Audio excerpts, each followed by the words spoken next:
The danger of vibrating at frequencies that others do not perceive. Nikola Tesla. The room was plunged into darkness. Only the bluish glow of an arc lamp cut through the darkness, casting dancing shadows on the laboratory walls. Nikola Tesla remained motionless in front of a gigantic coil, his eyes closed, his breathing slow. His fingers lightly touched the cold metal, as if he were listening to something no one else could perceive. Suddenly he backed away. The hands were shaking, not out of fear, but understanding. "They'll never believe it," he murmured, his voice barely audible. "They're going to call me crazy." In that instant, Tesla had crossed an invisible line. He didn't just understand electricity, he felt electricity, as if the entire universe was a silent orchestra playing at frequencies that the rest of humanity ignored. And that was both a gift and a curse. Because when you start vibrating at a different frequency, the world doesn't celebrate. It isolates you. He questions you. He fears you. Tesla was 28 years old when he realized, for the first time, that he was seeing beyond what he should. It was during a sunset walk in Budapest. As he watched the golden light touch the horizon, something inside him clicked. It wasn't a thought. It was a physical sensation, as if his entire body had become an antenna picking up signals from a broadcast that no one else was tuning into. He stopped in the middle of the street, paralyzed. People passed by him hurriedly, blindly, but Tesla saw it. "I saw the invisible waves crossing the air. I saw the magnetic fields dancing between the electrical wires. I saw life flowing in perfect geometric patterns, as if all of reality were a breathing mathematical equation." "Are you okay?" asked a passerby, touching his shoulder. Tesla looked at the man, and for the first time he felt something that would never leave him again. Loneliness. Not the loneliness of being alone, but the loneliness of being awake while everyone else is asleep. Over the next few months he tried to share what he saw. He spoke with engineers, with scientists, with friends. He tried to explain that electricity wasn't just a brute force to be tamed. It was a language, a vibration, a hidden code that connected everything in the universe. They laughed. "Tesla, you're working too hard," they said. "Rest, you're delusional." But he wasn't delusional. He was waking up. And awakening has a price. Tesla began to notice something disturbing. The more he understood, the more people moved away. Not consciously. It was as if there was a natural magnetic repulsion between those who vibrate high and those who prefer to remain at the common frequency. He saw this in meetings, in conversations, in the looks. When he entered a room, silence fell like a shadow, not because they feared him, but because something about him destabilized other people's comfort zones, as if his presence forced people to face questions they would rather ignore. "Why does Tesla always seem to know something we don't?" they whispered. "He's strange. Brilliant, yes, but strange." And the more he advanced in his discoveries, the more he realized, the world doesn't want you to vibrate higher. The world wants you to stay on the same radio station as everyone else. Because when someone changes frequency, it exposes the collective illusion. One night, alone in the laboratory, Tesla wrote in his diary, "I discovered that I can hear the universe, but no one wants to hear what I have to say. Is the gift of seeing beyond also the condemnation of never being understood?" He closed the notebook and looked at the Tesla coil in front of him. That machine was more than an invention. It was physical proof that he was right, that there were invisible frequencies running through everything. That reality was much broader than the eyes could see. But proving he was right didn't make being alone any easier. And it was at that moment, on that cold winter night in New York, that something changed inside him. Tesla realized he was not alone, not because there were other people vibrating at the same frequency, but because the universe was responding. Every experiment, every insight, every revelation was a confirmation that he was in tune with something greater, something timeless. He smiled for the first time in weeks. "Let them call me crazy," he thought. "One day, they will understand. And when they do, it may already be too late for them to wake up." If you're feeling something resonate inside you while listening to this story, don't ignore it. Subscribe to this channel. Here, you will discover what Tesla really meant when he said that everything in the universe is frequency. And maybe, just maybe, you'll begin to understand why vibrating higher is both a gift and a silent danger. But the universe does not give its answers away for free. And Tesla was about to discover that vibrating at high frequencies attracts not only acquaintances development, but also something much darker, the resistance of those who profit from ignorance. 2 days after that revealing night, Tesla received a letter. The envelope was heavy, sealed with red wax. Inside, a formal invitation from Thomas Edison to dinner at his mansion. Tesla held the paper between his fingers and felt a shiver run down his spine. It wasn't intuition, it was frequency. Edison vibrated in something dense, controlling material. And Tesla knew at that moment that this man was not just a scientific rival. He was the perfect antagonist of everything he represented. Edison was direct current. Tesla was alternating current. One wanted to control the energy. The other wanted to free her. On the night of the dinner, Tesla entered Edison's mansion and immediately felt the weight of the environment. Everything there screamed power, money, dominance. The walls were covered with paintings of important men. The tables, full of trophies and medals. Edison was sitting at the head, a cigar in his hand, smiling, but the smile didn't reach his eyes. Tesla, finally, sit down, please. Tesla sat down but did not relax. His spine remained straight, his senses alert. He knew this meeting wasn't about science. It was about control. Edison served wine, talked about progress, about the future of electricity, but every word carried a hidden intention. You know, Tesla, Edison said, leaning forward, the alternating current you so advocate is dangerous. People are going to get hurt. They're going to die. Do you want to be responsible for that? Tesla stared at him. Alternating current is the future. You know it. And you're afraid. Edison laughed, but it was a cold laugh. Fear? Me? Tesla, I built an empire. I lit up cities. What about you?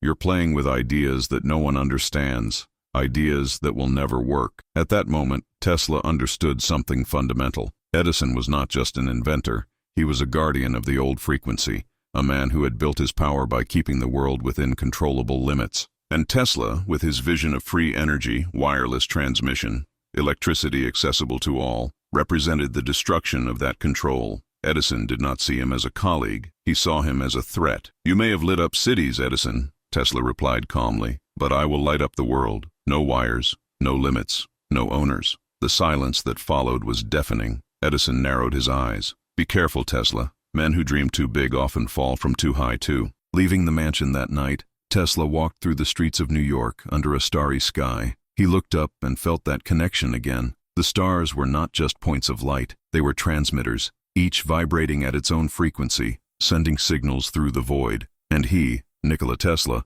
was able to hear them. But now he knew the price of listening to the universe was facing those who prefer silence, those who build walls around knowledge, those who transform energy into merchandise. He stopped in front of a window and saw his own reflection, the sunken eyes, the pale face. He looked tired, but behind that tiredness, there was something more, determination, a flame that Edison could never put out. In the following days, Tesla immersed himself in his experiments with an almost obsessive intensity. He knew that Edison would not stand still. I knew that the direct current empire would do everything to destroy alternating current, and it did. Edison began a brutal public campaign. He electrocuted animals in public squares, using alternating current, trying to prove that it was deadly. He spread articles in the newspapers calling Tesla irresponsible, a dangerous dreamer. Society began to turn its back on Tesla. Investors walked away, doors closed. But something curious happened. The more Edison attacked, the deeper Tesla went. As if external resistance only tunes your internal tune.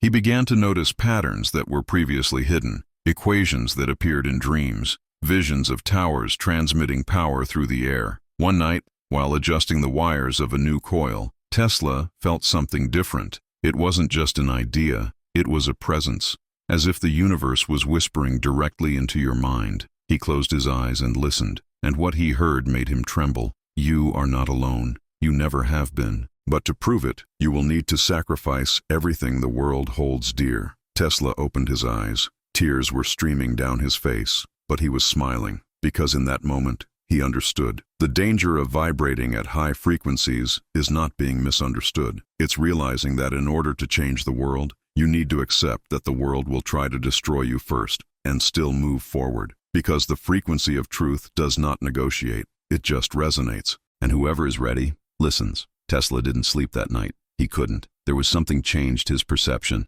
as if an invisible door had opened within him. He knew Edison would keep attacking. I knew the current war was just beginning. But now, for the first time, Tesla was not reacting to the outside world. He was preparing in a dimension that Edison didn't even know existed. He began to move silently. In the following months, Tesla worked in secret. He did not announce his findings. He didn't go to the press. He didn't try to convince anyone. He just built it. Each experiment was a piece of a larger puzzle that only he could see. And the further he went, the more he realized that he wasn't just inventing machines. He was deciphering the hidden language of the universe. A language made of electrical pulses, harmonic resonances, and invisible fields that crossed everything. One morning, Tesla woke up to a vision so clear it seemed real. He found himself in front of a gigantic tower, erected in the middle of an open field. The tower pulsed with bluish light, and bolts of energy leapt from its dome into the sky. But they were not destructive rays. They were broadcast waves, pure energy being sent through the air, without wires, without limits. Anyone, anywhere in the world, could access it freely. He woke up panting, his heart racing. It wasn't just a dream. It was a project, a map, and he knew exactly what he needed to do. But he also knew that if he revealed this now, Edison and all the other energy moguls would do everything they could to stop him. Then Tesla did something few can do. He fell silent, not out of fear, but for strategy. Meanwhile, Edison continued his campaign. He had created the electric chair, using alternating current, and promoted it as proof that Tesla's technology was lethal. The newspapers had headlines: "The Chain of Death. Tesla, genius or killer? Public opinion has completely turned." Investors fled. Former allies have disappeared. Tesla found himself alone again. But this time, loneliness didn't weaken him. She sharpened it, because he had learned something fundamental. When you vibrate high, the world tries to pull you back, and the more you resist, the more the universe conspires in your favor, not through people, but through synchronicities, of doors that open when they all seem closed, of ideas that come to you exactly when you need them most. It was then that Tesla met George Westinghouse, a businessman who, unlike Edison, did not fear the future. Westinghouse saw Tesla's designs and immediately understood the potential of alternating current. He didn't just believe in Tesla, he bet everything on it. "Edison is wrong," said Westinghouse, sitting in Tesla's laboratory, "and I'm going to prove it to the world, but you have to trust me." Tesla looked at that man, and for the first time in years, he felt like someone was vibrating at the same frequency, not because Westinghouse understood science, but because he understood the vision. They shook hands, and in that tight spot, a pact was sealed, not just between two men, but between two forces that were about to change the world. Tesla began working with renewed intensity. He knew Edison would try to sabotage everything. I knew that the current war was far from over. But now he had something Edison never had, a deep understanding that the real battle was not between direct current and alternating current. It was between two worldviews, one that believed that energy should be controlled, monopolized, sold, and another who believed that energy should be free, accessible, distributed. And Tesla was on the side of freedom. He spent entire nights in the laboratory, testing frequencies, calibrating coils, adjusting circuits. Each experiment brought him closer to his vision, and every time he turned on one of his machines, he felt the universe responding, as if every spark that jumped into the air was a silent confirmation that he was on the right path. But there was something that Tesla had not yet fully understood, something that was about to reveal itself in a devastating way. One night, while adjusting a particularly powerful coil, he felt a sudden dizziness. The laboratory lights began to flicker, not due to an electrical fault, but for something deeper. Tesla held the counter, trying to balance himself, and then, for a split second, he saw it. He saw the past and the future simultaneously. He saw ancient civilizations that had discovered the same frequencies. He saw energy towers spread across the world in forgotten times. He saw knowledge being suppressed, buried, erased, and he saw why. Because free energy destroys empires. Because when people don't have to pay for what is naturally abundant, kings lose their thrones. Tesla backed away, his heart racing. He understood. It wasn't just Edison. It wasn't just the current war. It was something much bigger. There was an invisible force operating throughout history, ensuring that true knowledge remained hidden. And he, Nikola Tesla, was about to challenge her. He looked at his shaking hands. For the first time, he felt afraid. Don't be afraid of failing, but afraid of winning. Because he knew that if he could build his wireless transmission tower, if he could prove that energy could be free, he wouldn't just be defeating Edison. He would be threatening the entire system that controlled the world. And systems like this don't go down without a fight. They counterattack with everything they have. Tesla knew there was no going back. He had seen too much, understood too much. And now, the only option was to move forward, even if it meant facing forces far greater than Edison. He needed a secluded place, away from the watchful eyes of the industrial elite, a place where he could build his tower without interference. It was then that he found Wardenclyffe on Long Island, a vast plot of land surrounded by forests overlooking the ocean. Perfect. Westinghouse provided the initial financing, but Tesla knew it would need more, much more. He looked for investors, presented projects, tried to explain his vision, but each meeting ended the same way: confused looks, profit questions. How are we going to charge people if the energy is transmitted through the air? Where's the meter? How do we control who uses it and who doesn't? Tesla saw the cruel irony. He was offering the world total energetic freedom, and all people wanted to know was how to profit from it. But then, a man appeared, J.P. Morgan, the most powerful banker in America, a man who controlled railroads, steel, electricity, a man whose simple look could make fortunes appear or disappear. Morgan called Tesla to a meeting at his Manhattan office. Tesla entered that opulent hall and immediately felt the density of the environment. Everything there breathed raw power. Morgan sat behind a huge desk, his eyes fixed on Tesla like a predator sizing up its prey. "I heard you want to transmit power wirelessly," Morgan said bluntly. "Yes," replied Tesla, "and not just energy, also information. Instant communication around the world. No cables, no limits." Morgan leaned forward. "And how much will it cost?" $150,000 to start. There was silence. Then Morgan smiled, but it was the smile of someone who had just identified an opportunity or a threat that needed to be neutralized. "I will finance your project, Tesla, but on one condition. You work exclusively for me. Everything you create belongs to me." Tesla hesitated. Something inside him screamed to refuse, but he looked out the window, saw the city outside, saw people stuck in their routines, blind to the infinite potential that the universe offered. And he thought, if I don't do this now, no one else will. He extended his hand. Deal made. But the moment their hands touched, Tesla felt an icy shiver run up his spine. He had just made a pact with the very system he swore to challenge. Construction of Wardenclyffe has begun. Tesla supervised every detail. The tower rose, imposingly, its metallic structures rising like the fingers of a god touching the sky. The workers worked day and night, and Tesla, obsessed, barely slept. He knew he was running out of time, because while he was building, Edison continued to spread propaganda, and Morgan, silently, watched, calculated. I expected. Tesla began to notice strange signs. Deliveries of materials were delayed without explanation. Suppliers canceled contracts. Workers disappeared during the night. He tried to ignore it. He tried to believe they were just normal setbacks. But deep down, he knew. Someone was sabotaging the project, and then the bomb dropped. Tesla received a letter from Morgan, like, direct, devastating. Project canceled, funding suspended immediately, all equipment must be returned. Tesla read those words 3 times, unable to process. He ran to Morgan's office, demanding explanations. Morgan received him with the same cold expression as always. "You tricked me, Tesla. Like this? You said you were going to create a wireless communication system. But what you really want is to distribute energy for free. Energy that can't be measured, can't be sold, can't be controlled." Tesla felt the ground collapse beneath his feet.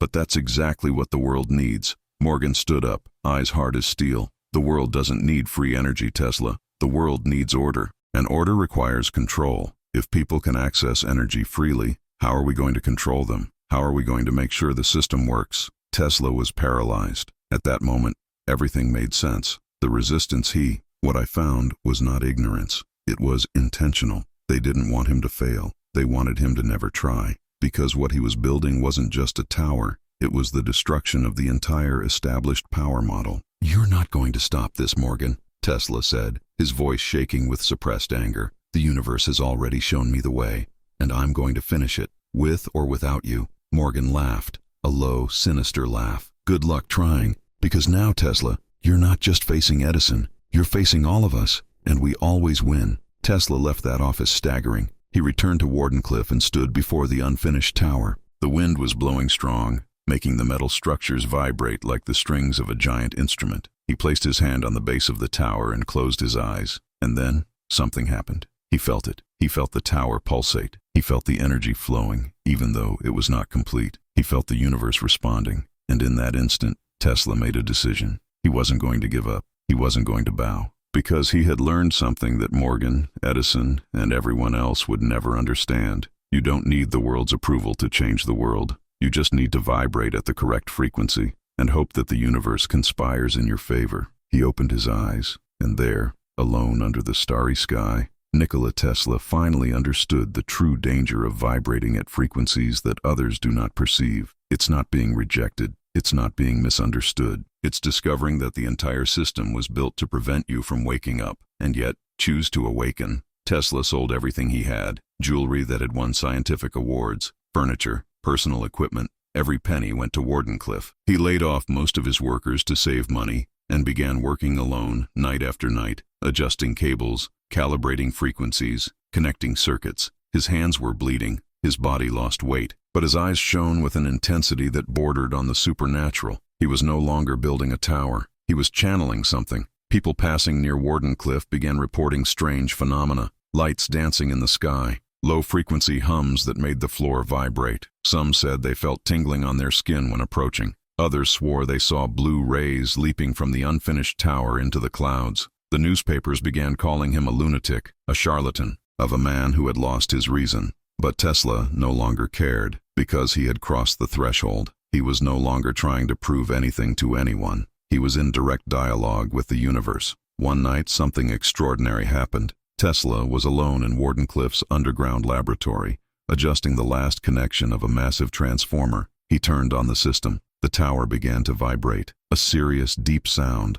like the heartbeat of the earth. And then, without warning, a gigantic bolt of lightning exploded from the tower's dome and ripped across the night sky. It was no ordinary lightning. It was a controlled discharge, pure, perfect. Tesla ran outside and looked up. The tower was alive, pulsing, broadcasting. He fell to his knees and cried, not out of sadness, but relief. He had succeeded, even without financing, even alone, even against the entire system. He had proven it was possible. Free energy, transmitted over the air. No wires, no meters, no control. The universe had responded, and now there was no denying it. But the victory only lasted a few minutes, because the next morning, men in suits showed up at Wardenclyffe, government agents, Morgan representatives, lawyers. They carried documents, court orders, eviction orders. Nikola Tesla, you are being evicted for non-payment. This property now belongs to your creditors. Tesla stood there in disbelief. You don't understand.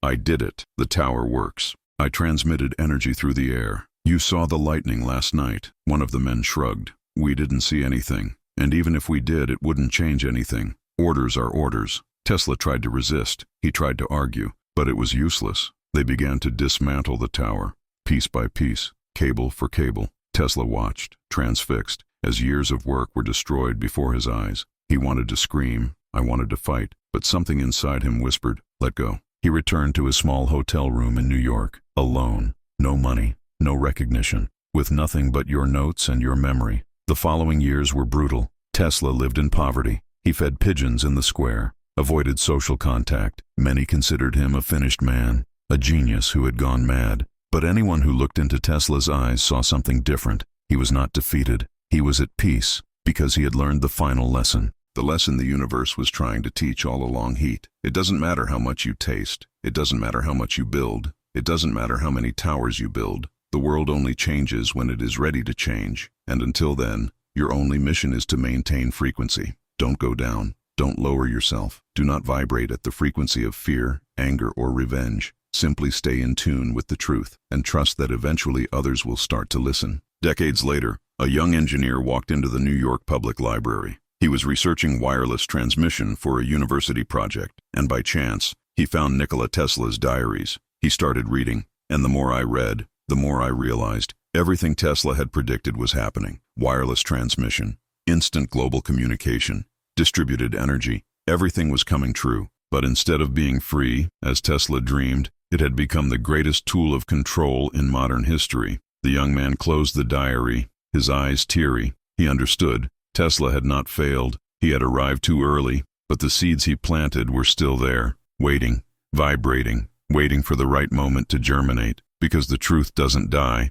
it just waits for the right frequency to resurface. And so, the story of Nikola Tesla teaches us the most powerful lesson of all. The danger of vibrating at frequencies that others do not perceive is not being destroyed. It's realizing that you came before your time, and that your mission is not to be understood now. It is planting seeds so that others in the future can harvest them. Tesla died alone, poor, forgotten, but his ideas have passed through time. And today, every time you use wireless internet, every time your cell phone connects to an invisible network, every time energy flows without you seeing the wires, you are witnessing the legacy of a man who dared to vibrate higher than the world was ready to accept. And the real question is not whether Tesla won or lost. The real question is, are you ready to vibrate at your own frequency? Even though you know the world might not understand, even though you know you can walk alone for a while, even though you know that you might not see the fruits of what you sow, because in the end, the universe does not reward those who vibrate low enough to be accepted. It rewards those who maintain their frequency,